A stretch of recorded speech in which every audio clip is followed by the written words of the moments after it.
Kung sino mang makaagaw sa akin ng MVP ay bibigyan ko ng diamond. Marami nagsasabi na puro dark system daw ang kakampi nila. So, ang goal ko dito, makahanap ng kakampi na aagawan ako ng MVP na panalo.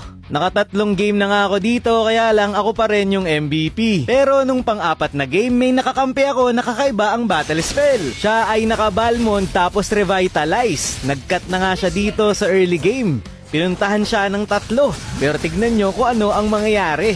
Nerespohan nga siya dito ng roamer namin, pero yung roamer pa namin yung nabigyan. Pero hindi pa rin siya mapigilan ng mga kalaban.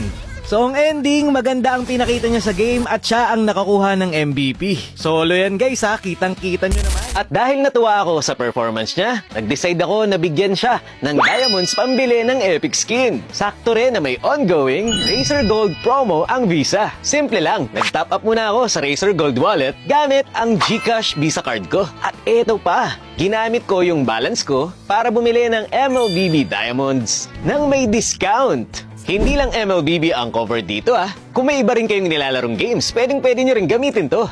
Kaya i-check nyo kung may GCash Visa card na kayo. Tapos para sa full mechanics ng promo, nasa comment section ko na yung details, check nyo na lang. Be the gamer you wanna be with Visa.